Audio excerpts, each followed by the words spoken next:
Hello दोस्तों, कैसे हो? तो दोस्तों आज के इस नए वीडियो में आप सबका स्वागत करता हूं। तो दोस्तों आज के इस नए वीडियो में लोग बात करने वाले टेस्ट सीरीज के फर्स्ट मैच के बारे में, जो कि होने वाला है न्यूजीलैंड और साउथ अफ्रीका इन दोनों टीमों के बीच में। दोस्तों ये मैच रात को 3:30 बजे स्टार्ट होगा। विन्नी होने वाला है अगले ओवल क्राइस्टचर्च। तो दोस्तों दो मैचेस की ये सीरीज है, दोनों मैचेस सेम वेन्यू पे आपको होते हुए दिखने वाले हैं। इंटरेस्टिंग रहेगा। जो लास्ट मैच इस वेन्यू पे होता बांग्लादेश वर्सेस न्यूजीलैंड, हम लोगों ने वो भी कवर किया, तो उस पर बात करेंगे, पिच रिपोर्ट को अच्छे से रीड करेंगे, दोनों टीम्स के 8-8 स्टैट्स हम लोग चेक करेंगे, किस तरीके से रिजल्ट्स निकल के आते हैं और बेस्ट से बेस्ट हम लोग परफॉर्मेंस देने की कोशिश करेंगे। आगे बढ़ने से पहले दोस्तों को सिंपली करना क्या है, टेलीग्राम चैनल से जुड़ना है। सारे अपडेट्स आपको रात को 3 बजे वहीं पे मिलेंगे। इवन रणजी ट्रॉफी स्टार्ट होने वाली है, तो उसके अपडेट्स आपको टेलीग्राम चैनल पे मिलेंगे। बाकी मैचेस के स्टैट्स आपको टेलीग्राम चैनल पे मिलेंगे। टेलीग्राम चैनल की लिंक आपको कमेंट सेक्शन में फर्स्ट कमेंट में मिल जाएगी, तो ज्वाइन जरूर हो जाना। दोस्तों पिच रिपोर्ट की बात करें, देखो न्यूजीलैंड में सबको पता है कि हरी पिचेस होती है, मतलब पिचेस और ग्राउंड में कुछ ज़्यादा डिफरेंस देखने को मिलता नहीं है। बट इसका मतलब ये नहीं कि यहाँ पे बैटर्स बहुत ज़्यादा स्ट्रगल करेंगे, नहीं, यहाँ पे रन बनते, यहाँ पे लंबे रन बनते हैं। क्यों पता है? कुकाबुरा का बॉल यूज़ होता है। स्टार्टिंग के 10-15-20 ओवर अगर निकल जाए ना, उसके बाद यहाँ पे रन बहुत सॉलिड बनते हैं, बिकॉज ग्रास की वजह से अच्छे से बॉल बैट पे आता है, बाउंस ट्रस्टेबल होता है, पिचेस ड्राई आउट नहीं होती है, पूरे 5 दिन पिचेस बहुत सॉलिड रहती है, तो यहाँ पे रन बनते हैं। ऑब्वियसली बैटर्स की टेक्निक टेस्ट होने वाली है, पेसर्स को एडवांटेज जरूर रहने वाला है, बट यहाँ पे रन बनते हैं और न्यूजीलैंड बैटर्स ने यहाँ पे बहुत रन बनाए हैं।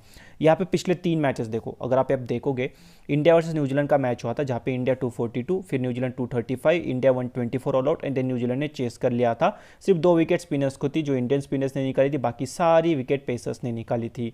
फिर जो नेक्स्ट मैच हुआ, पाकिस्तान 297 पे ऑल आउट हुआ, बट न्यूजीलैंड देखो 659 बनाए थे, 659 अगेंस्ट पाकिस्तान। पाकिस्तान कोई वीक टीम नहीं, पाकिस्तान के पेसर्स कोई वीक नहीं है, स्टिल समझ सकते हो। एंड देन पाकिस्तान फिर से 186 पे ऑल आउट हो गई थी, ठीक है। यहाँ पे भी एक ही विकेट स्पिनर्स को था, बाकी सारे विकेट पेसर्स को मिली थी और सिर्फ 3 इनिंग्स हुई थी।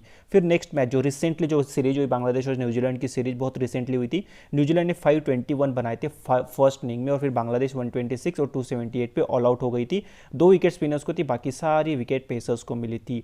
3 मैच में 78 विकेट पेसर्स ने निकाली, स्पिनर्स को सिर्फ 5 ही विकेट्स इस वेन्यू पे मिली है। और मोस्टली यहाँ पे स्पिनर्स आपको खेलते हुए बहुत कम दिखते हैं, ठीक है, ये भी थोड़ा नोट करके चलना। बैटर्स यहाँ पे रन बना सकते हैं, बट पेसर्स को ऑब्वियसली स्लाइट एडवांटेज रहता जरूर है, दोनों टीम्स के पास क्वालिटी पेसर्स है, तो देख के चलना कि इंटरेस्टिंग मैच हो सकता है। बट हाँ, बैटर्स को बिल्कुल भी अंडर एस्टिमेट मत करना। अब दोस्तों वेदर की बात करें तो फर्स्ट 2 दिन तो वेदर का कोई इशू नहीं है, ठीक है, बट थर्ड और फोर्थ डे में बारिश के चांसेस है, फिर 5th डे में कोई इशू नहीं है बारिश के, ठीक है। तो इस तरीके से वेदर रिपोर्ट निकल के आ रहा है, चेंज भी हो सकता है, आपको पता है वेदर रिपोर्ट है, बट हाँ ज़्यादा कुछ इशू नहीं होना चाहिए वेदर का। 3 दिन तो क्लियर है, 2 दिन में बारिश के चांसेस है, थर्ड डे और फोर्थ डे, बाकी देखते कितनी बारिश आती है। दोस्तों बात करते हैं साउथ अफ्रीका की। कुछ इस तरीके से इनका पूरा स्क्वाड अनाउंस हुआ है। एक प्लेयर को ये जरूर मिस करेंगे, कीगन पीटरसन। इनको जस्ट साउथ अफ्रीका आने से पहले कोविड हुआ था, ठीक है, अभी उसको ना वो अच्छा खासा टाइम हो चुका है। उसके बाद ये Keegan Petersen CSA T20 challenge भी खेल रहे हैं, बट पता नहीं फिर न्यूजीलैंड में क्यों नहीं आए। मतलब न्यूजीलैंड के जो कोविड-19 के जो रूल्स है, गाइडलाइंस है, वो बहुत ज़्यादा स्ट्रिक्ट है, तो माइट भी वो एक रीज़न हो सकता है कि न्यूजीलैंड साउथ अफ्रीका मतलब कीगन पीटरसन अवेलेबल नहीं हो पाई इस सीरीज के लिए, और बहुत बड़ा लॉस है, बिकॉज इंडिया के सामने उन्होंने क्या ही परफॉर्मेंस दिया था, आपको बहुत अच्छे से याद होगा। उनको मिस करेंगे। फिर उनके जगह पे कौन खेलेगा, ये बहुत बड़ा डाउट है। उनके जगह पे रैन रिकल्टन भी आ सकते हैं, सारिल हिलरी भी आ सकते हैं, जुबेर हमजा को ऐड किया गया कीगन पीटरसन के जगह पे, उनको भी खिलाया जा सकता है। तो ये थोड़ा डाउट रहेगा, जो हमें पता चलेगा टॉस के टाइम पे। बाकी तो आप जानते हो, dean Elgar, Adam Markram open करते, राशि नंबर 4 पे, डेम्बा बुमा 5 पे, काइल वेरेने जो एक विकेट कीपिंग करेंगे। वैसे रैन रिकल्टन भी विकेट कीपर है, but Kyle Verreynne most likely wicket keeping करनी चाहिए। और मुझे लगता है केशव महाराज शायद ना खेले, बिकॉज आपको पता है कि स्पिनर्स का उतना रोल होता नहीं है ऐसे पिचेस पे, न्यूजीलैंड पिचेस पे। तो वियान मल्डर जो स्पेस बॉलिंग ऑलराउंडर है, मुझे लगता है इनको खिलाया जाएगा। मार्को यानसेन तो खेलेंगे ही, कगिसो रबाडा, डुआन ओलिवर और लुंगी नगीरी पे आपको खेलते हुए दिखनी चाहिए। या तो फिर टीम साइमन हार्मर, बहुत टाइम के बाद ये कमबैक कर रहे हैं, इनकी मैं स्टैट्स आपको जब दिखाऊंगा फर्स्ट क्लास के, तो आप लोग शॉक हो जाओगे। बहुत पुराने प्लेयर है, बहुत ज़्यादा इन्होंने क्रिकेट खेला हुआ है, काउंटी क्रिकेट भी बहुत ज़्यादा खेलते हैं। ये right arm off break spinner है, सामने बहुत सारे लेफ्ट हैंड बैटर्स है, तो मुझे लगता है हो सकता है साइमन हार्मर खेल जाए वियान मल्डर के जगह पे। ये चेंज होता हुआ शायद आपको दिख सकता है, ठीक है। अब हर प्लेयर के देखो, इंडिया के सामने जो सीरीज हुई इनकी रिसेंटली 3 मैच की टेस्ट सीरीज, उनके आपके सामने स्टैट्स ये आपके लिए ज़्यादा मैटर करेंगे, बिकॉज रिसेंटली जो हुआ है वो आपके सामने है। डीन एल्गर का फॉर्म जबरदस्त रहा था, 77 96 की दो इंपॉर्टेंट पारियाँ थी, प्लस 28 30 की अच्छी पारियाँ थी। माकरम का फॉर्म उतना अच्छा नहीं था। राशिवेंद्र दुसेन देखो रन बहुत नहीं बने पर इनका फॉर्म फिर भी ठीक था, 40 प्लस 41 की कुछ अच्छी पारियाँ खेली थी। टेम्बा भौमा बहुत ही ज़्यादा रॉकिंग फॉर्म में थे, 52 35 51 23 नॉट आउट, 28 32 नॉट आउट, तो कंसिस्टेंटली रन बने थे। काइल वेरा ने लास्ट के दो मैचेस खेले थे, 21 प्लस 0 की दो इनिंग्स इन्होंने खेली थी। मार्को यानसेन मतलब इनका एक डेब्यू सीरीज रही थी, क्या ही परफॉर्मेंस दिया था, विथ बॉल तो एक्स्ट्रा ऑर्डिनरी रहे, 3 विकेट 4 विकेट 4 विकेट 3 विकेट, तो 7 और 7 14 विकेट्स तो दो मैचेस में निकाल लिए। यहाँ पे 4 विकेट निकली, यहाँ पे 1 विकेट निकला, तो करीबन अगर देखोगे तो 19 to 20 विकेट्स उन्होंने पूरे 3 मैचेस के सीरीज में निकाले थे, प्लस ये बैटिंग भी ठीक ठाक कर लेते, ठीक है। केशव महाराज है, इनको सिर्फ 1 विकेट मिला था 3 मैचेस में, तो उतना कुछ ज़्यादा रोल रहा नहीं है, ठीक है। कगिस रबाडा की बात कर, ये भी एक इंपॉर्टेंट पिक है, ये भी अच्छी खासी बैटिंग कर लेते, और बॉलिंग की तो बात ही करने की जरूरत नहीं, एक्स्ट्राऑर्डिनरी बॉलिंग करके आए हैं। डॉन ओलिवर ने कमबैक करा था उस सीरीज में, और लास्ट के 2 मैचेस खेले थे, और करीबन अगर देखोगे सिर्फ 5 ही विकेट्स मिली, तो ज़्यादा विकेट्स निकाली नहीं थी, बट इनका फॉर्म बहुत ही ज़बरदस्त काउंटी क्रिकेट में देखने को मिला था। पेस उतना नहीं है, 125 130 के आसपास डालते हैं, बट ये स्विंग करवाते हैं न्यू बॉल के साथ, तो देख के चलोगे। लुंगी नगेडी, इन्होंने भी अच्छी बॉलिंग करी थी, इन्होंने भी सॉलिड बॉलिंग करी थी। वियान मल्डर है, एक ही मैच खेलते फर्स्ट मैच, जहाँ पे इनको कोई विकेट नहीं मिला था, और अगले 2 मैचेस में ये खेले नहीं थे। अब देखो जो प्लेयर्स न्यू ऐड हुए हैं इस स्क्वाड में, उनके ओवरऑल स्टैट्स देख लो, लाइक सारे लेरवी के ओवरऑल स्टैट्स देखो, 39 का इनका फर्स्ट क्लास का एवरेज है। अब तक कोई भी टेस्ट मैचेस साउथ अफ्रीका के लिए खेला नहीं है, बट हाँ इनके पिछले कुछ फर्स्ट क्लास के मैचेस देख लो, कंसिस्टेंटली रन बना के आ रहे हैं, 164 75 97 93 रन, तो भैया बिल्कुल मिस मत करना अगर खेलते हैं। सेम फॉर रैन रिकल्टन, 52 का इनका डोमेस्टिक एवरेज है, शायद आपको इस मैच में डेब्यू करते हुए दिख जाए। इनके पिछले 4-5 इनिंग्स देखो, 159 117 90 102 नॉट आउट। लुतो सिपामला एक अच्छे पेसर है, खेलने के बहुत कम चांसेस है। ग्लेंटन स्टोरमैन के स्टैट्स अच्छे, बट इनके खेलने के स्टैट्स चांसेस बहुत कम है। साइमन हार्मर ये खेल सकते हैं मेरे भाई, इनके स्टैट्स देखो आप कितने इंप्रेसिव हुए, वो भी ऐसे कंडीशंस में विकेट्स निकालना साउथ अफ्रीका में स्पिनर्स के लिए ज़्यादा रोल नहीं होता है। 4 wicket 7 wicket 3 wicket 3 wicket 5 wicket 2 wicket 4 wicket 4 wicket, bulk में इन्होंने विकेट्स निकाली है। 34 इनकी कुछ एज है, इन्होंने मैचेस कितने खेले देखो, 171 मैचेस खेले हैं फर्स्ट क्लास क्रिकेट में, 734 विकेट्स इनके नाम पे है, मजाक नहीं मेरे भाई, 734 विकेट्स निकालना एक्स्ट्रा ऑर्डिनरी परफॉर्मेंस है, और बैटिंग भी अच्छी खासी कर लेते हैं, 100 भी लगा चुके हैं। साउथ अफ्रीका के लिए 5 मैचेस में उन्होंने 20 विकेट्स निकाली है। हो सकता है आपको ये बंदा खेलता हुआ दिखे वियान मल्डर की जगह पे, ये थोड़ा देख के चलोगे। आई नो ज़्यादा हेल्प नहीं मिलता स्पिनर्स के लिए, बट स्टिल ट्राइबल पीक रहेंगे ग्रैंड लीग में। जुबेर हमजा एक ठीक प्लेयर है, इन्होंने साउथ अफ्रीका के लिए कुछ मैचेस खेले, 5 मैचेस जिसमें 18 का एवरेज है, और डोमेस्टिक में इनका 46 का एवरेज है फर्स्ट क्लास क्रिकेट में। पिछले 5 इनिंग्स में इन्होंने 100 भी लगाया हुआ है, तो थोड़ा देख के चलना। अब दोस्तों इंपॉर्टेंट प्लेयर्स की बात करोगे तो dean Elgar, राशिवेंद्र Dussen, Temba Bhauma, मुझे लगता है ये जो 3 बैटर्स है बहुत इंपॉर्टेंट रहने वाले हैं। बॉलिंग सेक्शन में Marco Jansen, Kagiso Rabada, 2 bowlers बहुत इंपॉर्टेंट है। तो ये 5 प्लेयर्स ऐसे हैं जो ऑलमोस्ट स्मॉल लीग के टीम में होने चाहिए। गेम चेंजिंग पिक आपके लिए डुआन ओली और लुंगी नगेडी, इन दोनों में से जो भी आप लेना चाहो ले सकते हो। और बैटिंग में फिर एडम मार्करम जो ओपन करते हैं, रायन रिकल्टन के स्टैट जबरदस्त है, काइल वेरा जो विकेट कीपिंग करते हैं, इनको आप लोग ट्राई कर सकते हो। दोस्तों बात करते हैं न्यूजीलैंड की, कुछ इस तरीके से इनका पूरा स्क्वाड अनाउंस हुआ है, 15 प्लेयर्स का करीबन ये स्क्वाड अनाउंस हुआ है इस सीरीज के लिए। 2 मैचेस की सीरीज है, सेम वेन्यू पे होने वाली है। अब इनके 2 प्लेयर्स नहीं है, केन विलियमसन इंजरी की वजह से अवेलेबल नहीं है, ठीक है, वो आपको डायरेक्टली आईपीएल में ही शायद से दिखेंगे, और रॉस टेलर रिटायरमेंट ले चुके हैं। तो ऐसे 2 जगह जहाँ पे फिलअप करना है, स्पेशली रॉस टेलर के जगह पे कौन खेलेगा, ठीक है। रॉस टेलर नंबर 4 पे खेल रहे थे, अब वो अवेलेबल नहीं, तो मुझे लगता है हेनरी निकल्स को प्रमोट करके नंबर 4 पे डाल दिया जाएगा, और Daryl Mitchell plus Colin de Grandhomme दोनों एक साथ आपको इस मैच में खेलते हुए दिखने चाहिए। या फिर इनके पास बैटर कौन अवेलेबल है, हमेश रुदरफोर्ड को बुलाया गया है, ये शायद खेल जाए, या फिर कैम फ्लेचर इनके पास विकेट कीपर बैटर है, ये खेल जाए, बट चांसेस मेरे हिसाब से कम रहेंगे। ट्रेंट बोल्ट अवेलेबल नहीं है, तो मैट हेनरी ट्रेंट बोल्ट को रिप्लेस मोस्ट लाइकली कर जाएंगे। अब देखो हर प्लेयर के स्टैट्स है, उसमें ये बांग्लादेश सीरीज इन्होंने रिसेंटली खेली थी, तो उसके स्टैट्स देख लो, वहाँ पे 3 इनिंग्स में रन बनाए थे विल यंग ने, टॉम लेथम ने 252 की पारी खेली थी सेम वेन्यू पे, क्रिस चर्च पे, सेकंड मैच में, ठीक है। डेवन कॉनवे देखो 122 plus 109 in last match on the same venue, तो कंसिस्टेंटली डेवन कॉनवे ने रन बनाए। अभी सीएसके के लिए आपको खेलते हुए दिखेंगे। हेनरी निकल्स के 2 इनिंग्स 0 पे गए थे, बट एक मैच में 75 बने थे, अंडररेटेड प्लेयर है, बट बहुत सॉलिड खेलते हैं। मिचेल एक ही मैच खेले थे इसी वेन्यू पे, 3 run plus 1 wicket. Tom Blundell ने 57 बनाए थे इसी वेन्यू पे, not out. Rachin Ravindra first match खेले थे, जहाँ पे कुछ ज़्यादा नहीं कर पाते, सेकंड मैच इस वेन्यू पे ये खेले नहीं, और मोस्ट लाइकली यहाँ पे भी शायद ना खेले। काइल जेमिसन देखो बहुत इंप्रेसिव स्टार्ट्स नहीं थे, बट फिर भी 2 मैच में 8 विकेट्स तो ले ही गए थे, बट बैटिंग के साथ कुछ भी नहीं कर पाए थे, ये दिक्कत रही थी। टीम साउथी की बॉलिंग अच्छी रही थी, इन्होंने भी ठीक ठाक विकेट्स निकाली थी, करीबन देखोगे 7 विकेट्स थी, और नील वैगनर को मिली थी 6 विकेट्स, ठीक है। अब दोस्तों ये ओवरऑल स्टैट्स है हर प्लेयर के। टॉम लेथम का 42 का एवरेज है, विलियम का 42 का एवरेज है डोमेस्टिक में फर्स्ट क्लास में, और 39 का एवरेज है इंटरनेशनल लेवल पे। कॉनवे का 69 का एवरेज है सिर्फ 5 मैचेस में, ठीक है। डेब्यू में डबल 100 लगाए थे उन्होंने लॉर्ड्स में। उसका देखोगे हेनरी निकल्स का 40 का एवरेज है, भाई साहब अंडर रेटेड है, बट एक बहुत कंसिस्टेंट खेलते हैं। डैरिल मिचेल ये बढ़िया प्लेयर है, 7 मैचेस में 300 रन है, 43 के एवरेज से 2 ही विकेट से बॉलिंग कम करते हैं, और कॉलिन डी ग्रैंड होम खेलेंगे तो इनकी बॉलिंग के बहुत कम चांसेस रहेंगे। टॉम लंडल विकेट कीपिंग करते हैं, वो एवरेज उतना अच्छा नहीं बट बैटर बहुत अच्छे हैं। Colin de grand home comeback कर रहे हैं, टेस्ट क्रिकेट में अच्छा किया भी है, 35 के एवरेज से रन बनाए, 47 विकेट्स भी है, एक इंपॉर्टेंट पीक रहेंगे। जो इन्होंने डोमेस्टिक फर्स्ट क्लास मैच खेला है वहाँ पे एक विकेट निकाल के आए हैं। काइल जेमिसन एक इंपॉर्टेंट पीक है, टीम साउथ इंपॉर्टेंट है, नील वैगनर इंपॉर्टेंट है। मैट हेनरी ने 14 मैचेस में 37 विकेट्स निकाली है। सचिन रविंद्र जो स्पिन बॉलिंग ऑलराउंडर शायद मेरे हिसाब से ना खेले, हमेश रुदरफोर्ड ने अपने फर्स्ट क्लास मैच में 45 बनाए पिछले मैच में, और 27 का इनका टेस्ट करियर एवरेज है न्यूजीलैंड के लिए। कैम फ्लेचर 37 का इनका एवरेज है डोमेस्टिक में, हो सकता है डेब्यू कर जाए, चांसेस कम है। ब्लेयर टिकनर ने 162 विकेट्स निकाले फर्स्ट क्लास क्रिकेट में। कुछ हेड टू हेड स्टैट्स देख लेते हैं तो दोनों टीम्स के बीच में 2006 से लेके अब तक करीबन 15 मैचेस हुए हैं। न्यूजीलैंड एक भी मैच नहीं जीता है, एक भी नहीं। साउथ अफ्रीका 9 मैचेस और ड्रॉ रहे 6 मैचेस। क्यों? बिकॉज पूरे उस फेज में ना डोमिनेट परफॉर्मेंस दे रहे थे, डोमिनेट किया था टेस्ट क्रिकेट में साउथ अफ्रीका ने, बहुत ज़बरदस्त उनकी टीम थी, और न्यूजीलैंड कोई भी मैच नहीं जीत पाया था। और लास्ट सीरीज हुई थी 2017, मतलब 2017 के बाद दोनों टीम्स के बीच में कोई भी टेस्ट मैच नहीं हुआ है। अब न्यूजीलैंड की ओर से हेनरी निकल्स आपको टॉप में दिखेंगे, 41 का एवरेज है साउथ अफ्रीका के सामने। लेथम का सिर्फ 11 का एवरेज है 5 मैच में। कॉलिन डी ग्रैंड होम ने 2 मैच में 61 बनाए हैं।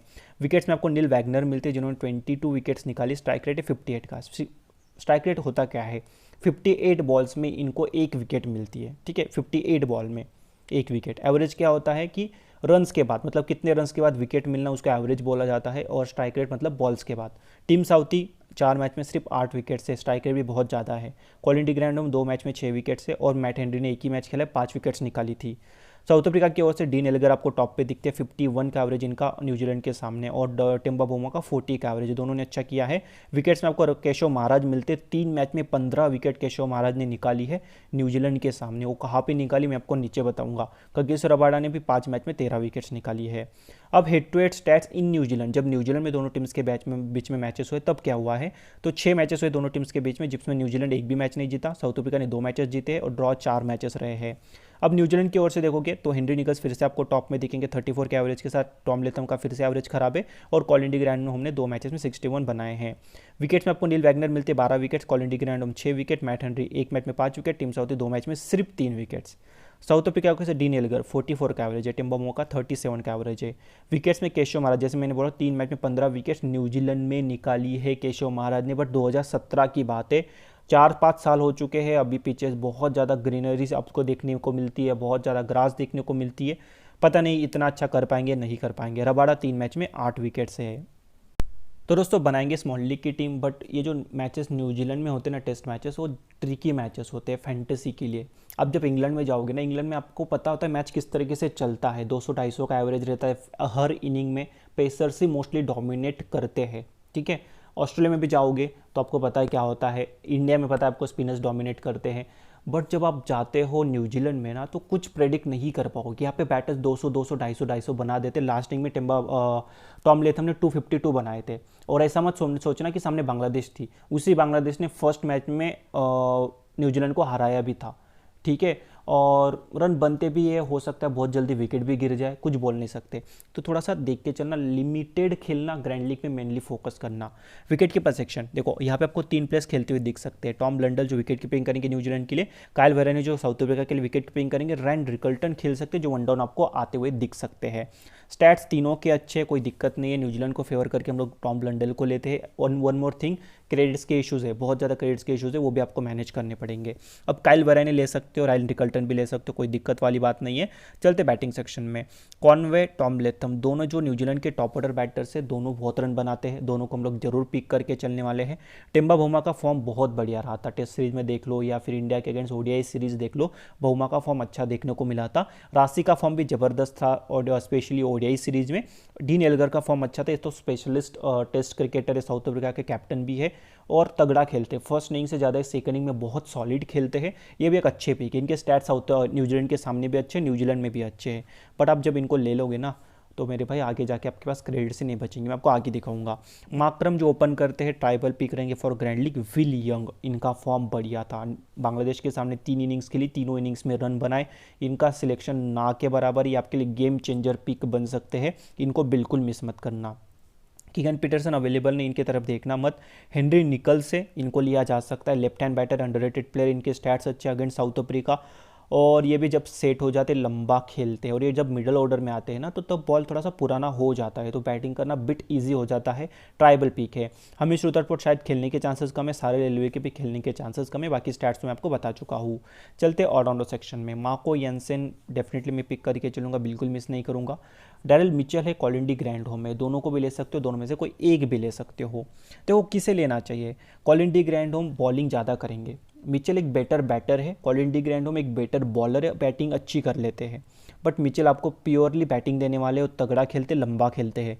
कॉलिन डी ग्रैंडहोम आपको बैटिंग प्लस बॉलिंग दोनों देने वाले, तो अगर दोनों में से कोई एक मैं आपको प्रेफर करने का बोलूँ तो मैं कॉलिन डी ग्रैंडहोम को मोस्टली प्रेफर करूँगा। सचिन रविंद्र मेरे हिसाब से नहीं खेलेंगे। वियान मल्डर, साइमन हार्मर, दोनों में से कोई एक खेलेगा। दोनों के बारे में ऑलरेडी मैं बता चुका हूँ, कौन कैसे खेल सकता है, कैसे नहीं खेल सकता है, तो जो भी खेलेगा आप ट्राई कर सकते हो।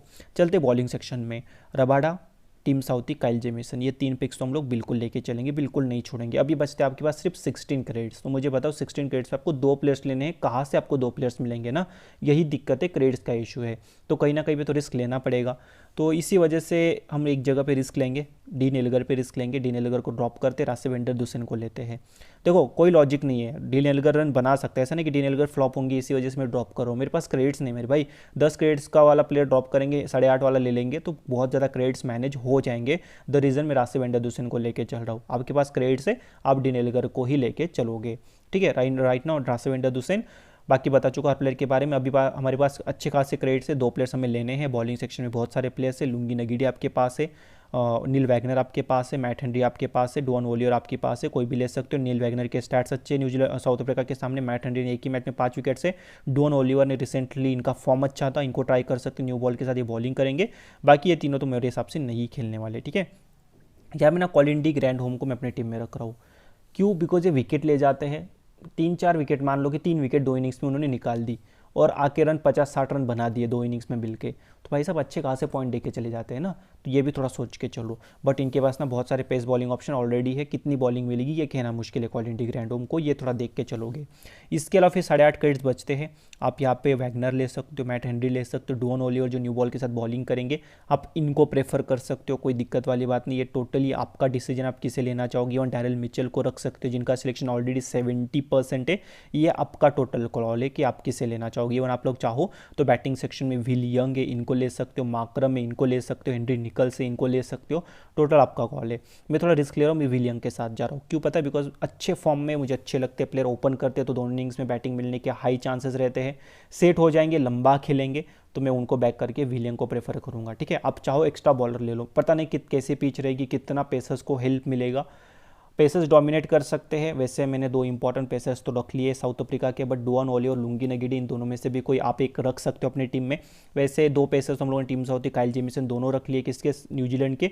But Neil Wagner, Matt Henry, उनको इग्नोर नहीं किया जा सकता, वो भी बहुत बढ़िया विकेट टेकिंग ऑप्शन है।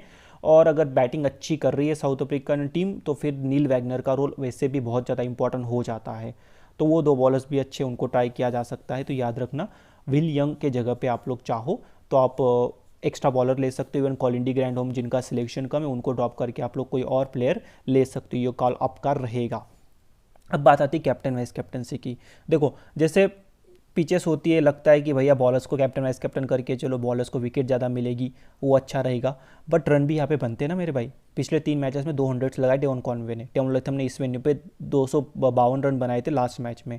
कॉनवे को 30% लोगों ने कैप्टनसी दे के रखी हुई है, इन्होंने फिर से 100 लगा दिया ना, तो लग जाएंगे, ठीक है। तो राइट नाउ हम लोग कॉनवे को ही कैप्टनसी देते हैं, बिकॉज सेफ पी के मेरे हिसाब से कॉनवे के साथ चलते हैं। और वाइस कैप्टनसी की बात करें, मैं यहाँ पे काइल जेमिसन को देख के चल रहा हूँ, ये हो गए मेरे वीसी।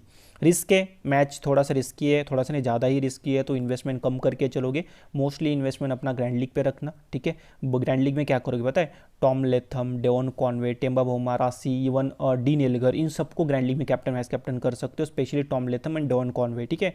और रोटेट किसको करोगे? हेनरी निकल्स को, और डीन एल्गर को, या फिर एंडम मार्करम को, इनको ग्रैंड लीग में रोटेट करने की कोशिश करो। बॉलिंग सेक्शन में जो बॉलिंग ऑप्शन हमारे बच गए हैं, लुंगी नगेडी वगैरह जो भी बचते हैं, उनको अपने ग्रैंड लीग के टीम्स में रोटेट करना, बिकॉज वो भी विकेट्स निकाल सकते हैं। Special Neil Wagner, Matt Henry, उनको जरूर अपने ग्रैंड लीग के टीम्स में रोटेट करना, वो आपके लिए एक डिफरेंशियल पिक का काम कर सकते हैं। राइट नाउ डेवन कॉनवे को मैं कैप्टनसी दे रहा हूँ, ठीक है, और वाइस कैप्टनसी काइल जेमिसन को दे रहा हूँ। आप लोग चाहो तो रबाडा को भी वाइस कैप्टनसी दे सकते हो, वो भी 6-7 विकेट ले गए तो आपका काम कर देंगे। मैं भी रबाडा के बारे में एक्चुअली सोच रहा हूँ, बट हम लोग फाइनल डिसीजन लेंगे टेलीग्राम चैनल पे। Marco Jansen is not a bad choice, इनको भी कर सकते हो बिकॉज ये बैटिंग अच्छी कर लेते हैं, इनका फॉर्म भी अच्छा है। तो अगर ये 4-5 विकेट ले जाए, 30-40 रन बना जाए, तो ये भी एक सॉलिड पिक बन सकते हैं। तो आप ये चीज़ भी चॉइस कर सकते हो, कोई दिक्कत वाली बात नहीं है। बाकी दोस्तों फाइनल अपडेट्स मैं आपको टेलीग्राम चैनल पे देने वाला हूँ, तो टेलीग्राम चैनल से जरूर जुड़ना। टेलीग्राम चैनल की लिंक आपको कमेंट सेक्शन में फर्स्ट कमेंट में मिल जाएगी। Thank you so much guys for watching.